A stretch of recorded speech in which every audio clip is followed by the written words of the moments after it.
But I've got something in my sleeve you couldn't even possibly expect. Moraga! Help! Help! Help me! Help me! Moraga! Fellas, believe me when I say I was Ogerpon-Wellspring's biggest hater. I would go to church every Sunday with a cross in one hand and a Nutty Professor DVD on the other, as I came before the Lord to ask him for one thing: to smite Wellspring with 10 million volt lightning bolts. But then I used the hatred channeled from my historical crash out to motivate myself to understand how to make the life of Giratina's greatest soldier worse. And now I have come to share this knowledge to you.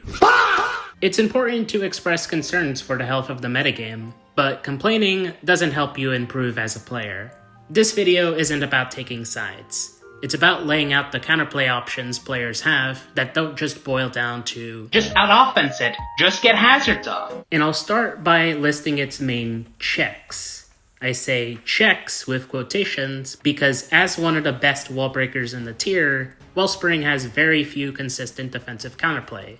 If it had more consistent defensive counterplay, then Wellspring would be bad at its job. But these Pokemon are your best bet at swapping into the Ogre. Fizdef invested Pecharunt is one of the few Mons in the tier capable of avoiding a 3-hit KO from Wellspring while threatening with Malignant Chain or Foul Play. Zamazenta can come in a couple times on Wellspring, but it needs to be mindful of Cudgel's high crit chance. Dragonite, especially bulkier variants, can switch into Wellspring.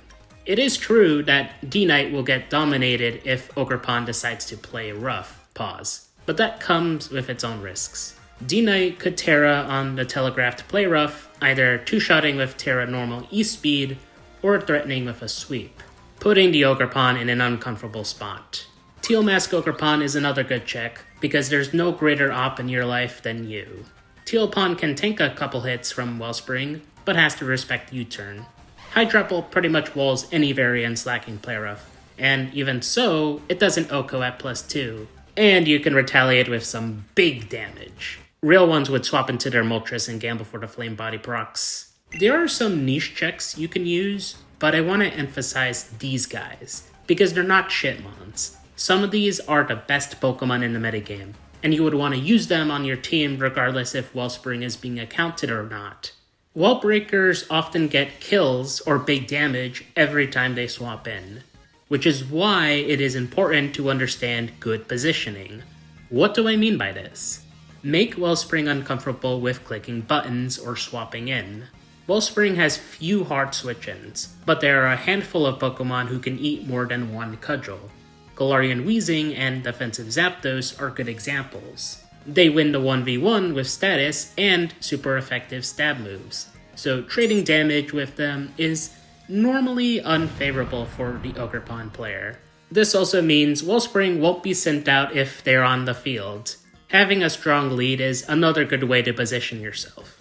It's pretty common for players to lead with wall breakers in order to generate progress early on, but counter-leading Wellspring with something like Dragapult, Zapdos, or Tornadus will scare it off. Ogerpon has less switch-in opportunities than you might think, but its switch-in opportunities are better than most other wall breakers. Ground types, Alomomola, and Offensive Waters are her safest switch-in opportunities, but they're not free. Take Tinglu for example. A common interaction is Wellspring coming in as Tinglu gets Rocks Up, and Wellspring hitting the freest Ivy Cudgel or Swords Dance in the world. So what can you do instead? Simple. Just click fucking Ruination! Sometimes short-term progress can be better than late-term progress. The amount of damage Ruination deals to Ogerpon is close to the amount 4 rounds of Rocks does. This puts Wellspring in a horrible position to be easily revenge killed and limits how often it can come in. Now it is true that Ogerpon has access to Synthesis, which erases the progress done to it, but that information can be useful depending on the team structure. Most likely, this Wellspring is either a bulky SD variant or utility, which means no play rough! Suddenly that Hydropple of yours is looking real good. Synthesis has one other drawback for Wellspring. A turn for healing is a turn where Wellspring isn't making progress nor setting up. There's several teams that tech synthesis on Wellspring because they thrive for longer games. Abuse this. If the Wellspring is revealed to have synthesis, force it into a position to heal and go into your designated check. You're now in an even better position than if Wellspring clicked any other button. But returning back to the discussion of switch-ins, Great Tusk is the #1 used Pokemon in the tier, and thus Wellspring has a safe switch 30% of the time. Or does it? Close combat started becoming a more mainstream option around early 2025. CC lets Tusk 1v1 Tinglu, it also picks off Corviknight with enough chip, prevents Balloon King Gambit from getting an easy sword stance, and it cleanly one-shots Kieran. Plus, after a Rapid Spin and Hazard Chip, Wellspring is cleanly OHKO'd by CC. Lando also presents risks for Wellspring, because if the Lando player calls out the hard swap, Wellspring is losing both HP, momentum, her birth certificate, and her stash of Yaoi to U-turn. Gliscor can hit Wellspring with Toxic. As the Toxic chip builds up, Wellspring is constantly reminded of its fragile mortality. Hisuian Samurott and Primarina can two-shot Wellspring with their secondary stabs, while King Wake these days mostly runs non-choice variants to catch Wellspring off guard. This leaves you with Alomomola and Iron Treads. Water Absorb makes Mola a sitting duck versus Wellspring. Some players have ran lure tech like Acrobatics or Terra Blast Poison, but they're dead slots versus everything that isn't a Wellspring. That's where Body Slam came in. A lot of Pokemon learn it, yet almost none of them bother with it. Giving up a valuable move slot for Body Slam isn't worth it, but Mola will take literally anything to hit this smug-ass Scrimblow. Body Slam has the same proc rate as Discharge for Paralysis, meaning you're likely to get off a Paralysis after just a couple Body Slams, which is incredible for keeping Mola from being absolute Wellspring food.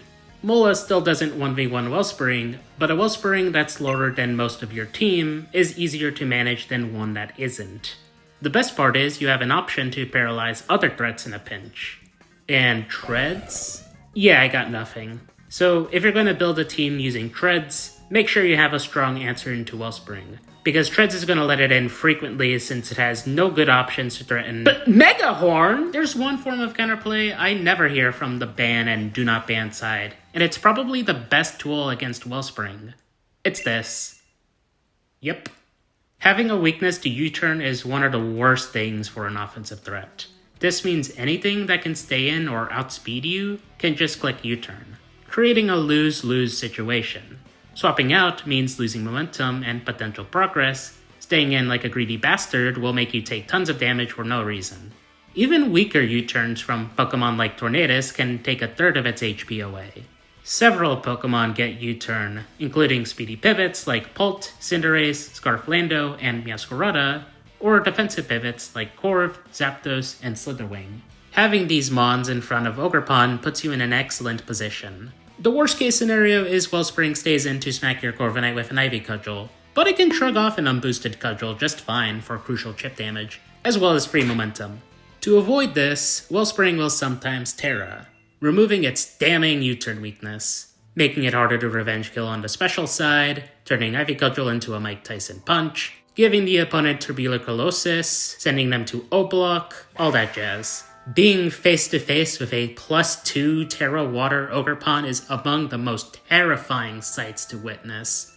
But perhaps this is something you want to see. Baiting Terra is a commonly deployed strategy in high-level SVOU. Because being the last one to Terastalize often puts you at an advantage, you have more options than your opponent, and forcing a Terra can open up other Pokemon on your team. Suppose Spectrunt decides to turn into a Dark type, which puts today as Deoxys' expiration date, because the team for some reason gets 6-0'd by Nasty Plot Deoxys. Well, that Iron Press Zamazenta hidden deep into your fat folds is looking pretty damn good now.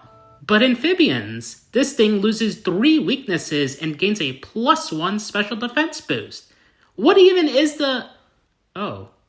Ogerpon's ability changes to Embody Aspect upon Terastalizing, so you can finally click Flip Turn now! But also, Wellspring loses its fabled Ground Resist, meaning this is an OHKO.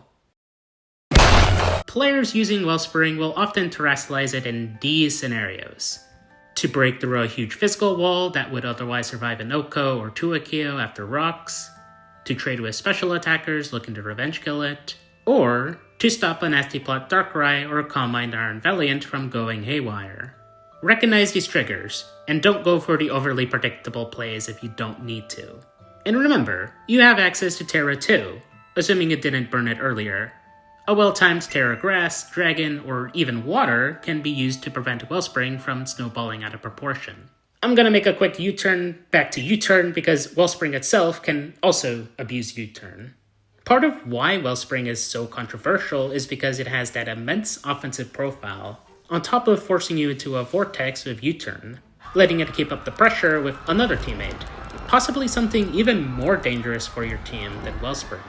U-turn also lets the Sapphic Ogre escape bad matchups and punish grass types looking to check it.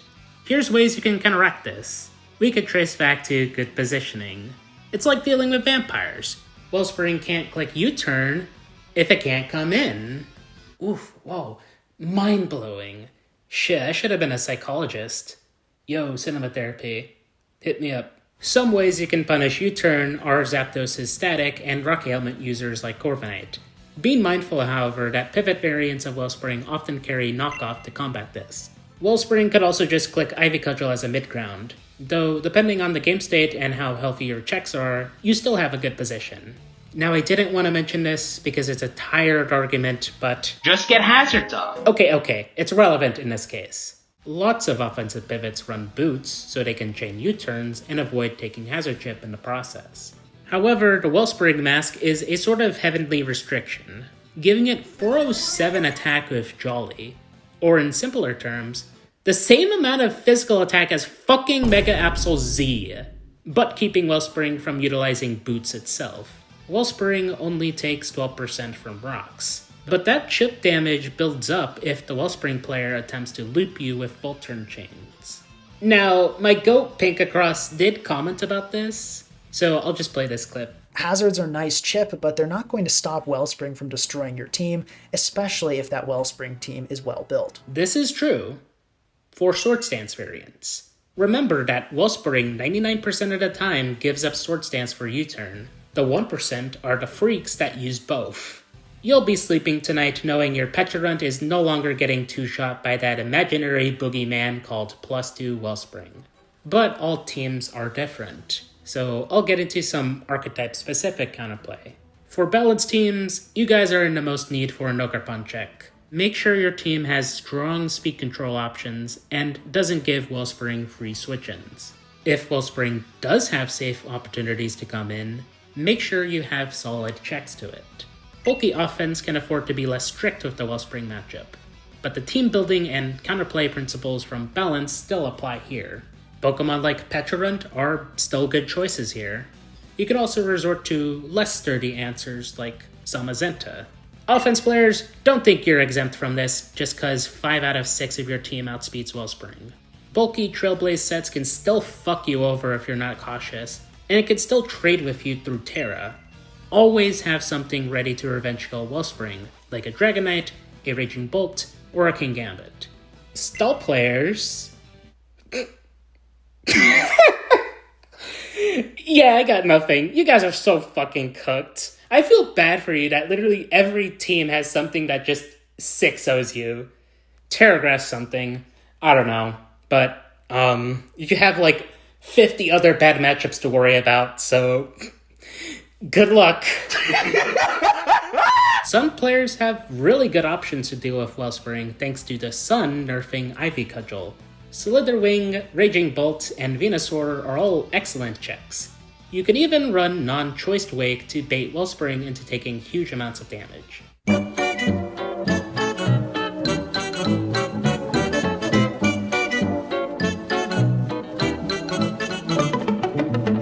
I could talk about counterplay in a vacuum all day, but here's some high-level games where the best players use this knowledge to deal with Ogerpon-Wellspring. Here, Stormzone is using his fabled Specs Hydreigon bulky offense. Wellspring has good setup opportunities on the Alomomola and this Tinkaton that lacks Thunderwave. This is why Stormzone is running both Petulant and Teal Mask Ogerpon, giving him a safe switch into Wellspring, and even if Petulant dies, Storm Zone has Teal Pawn as a safety net. As such, Storm Zone was able to get up rocks without being punished, putting him in a huge advantage. Notice that he leads Teal Pawn here, preventing Wellspring from getting anything started. Also, Teal Pawn utterly destroys screens. His opponents only switch-ins are Golori and Moltres, who takes an enormous chunk from U-turn here, or Surledge, who drops to a Choice Band boosted knockoff. If you hate screens, this is the mon for you. Moving on from the Graspon glazing, we have... Looking at Pais's team, it seems like curtains for Italy's greatest soldier. His Wellspring check takes 49% from Ivy Cudgel. But looking at the team Pais brought again shows that it is smartly built to where Pais doesn't need a sturdy Wellspring switch-in. He just needs something that could swap in at least once, and something that can revenge kill the Ogre. Why he's able to get away with this is because nothing on the team gives Wellspring free entry. What is it gonna do? Risk eating a Salt Cure? Die to U-turn? Fogbound Lake has to make callouts in order to let the Ogre loose, which involves predictions that Pais can read and punish.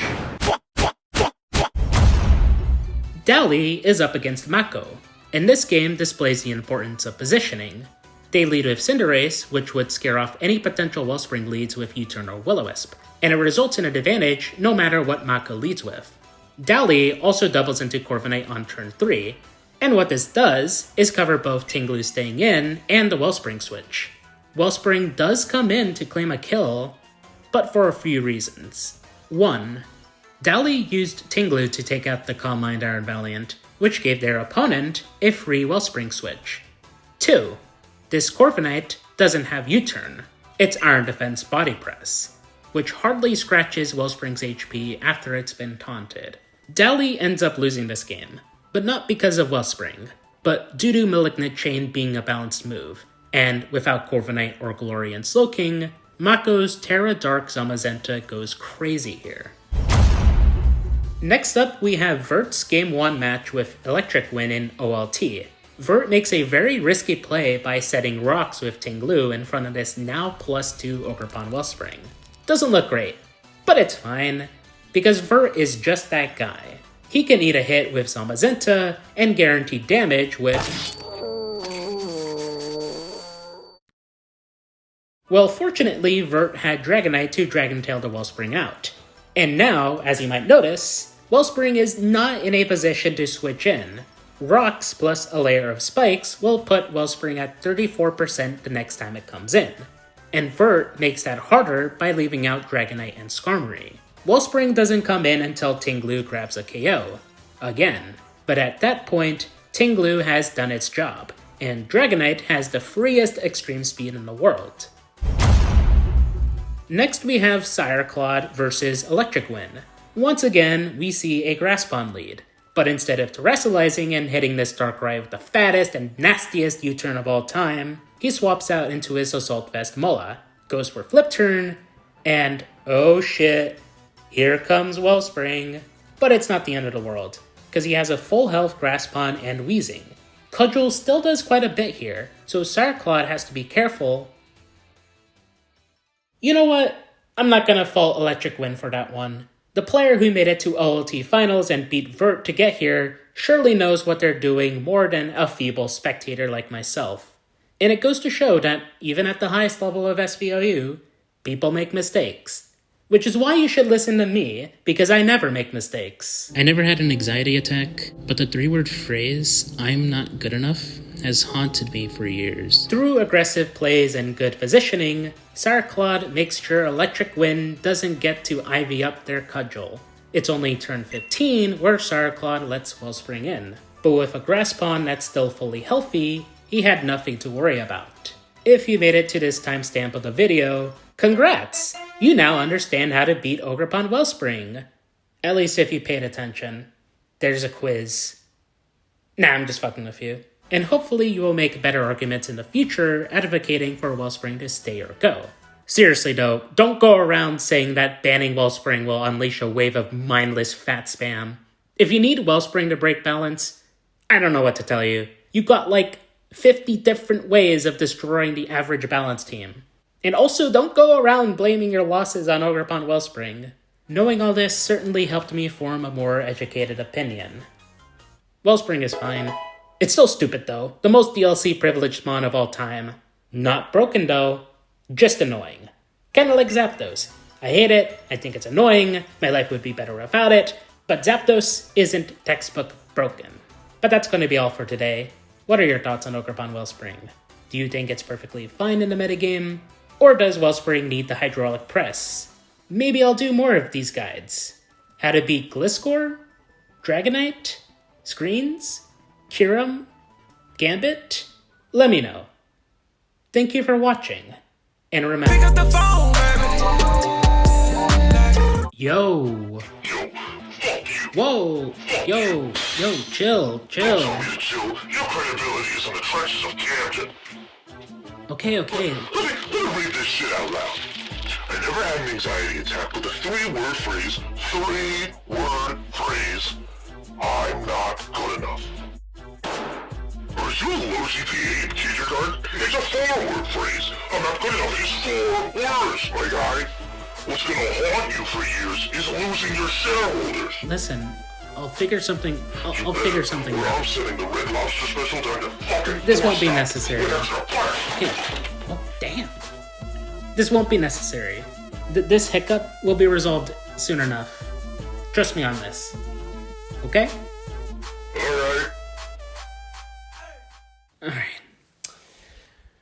Alright, let's see how I'm gonna do this. I never read in my life, but the 3-word phrase, nah, I'd win, has blessed me for years. That was easy. Crisis averted.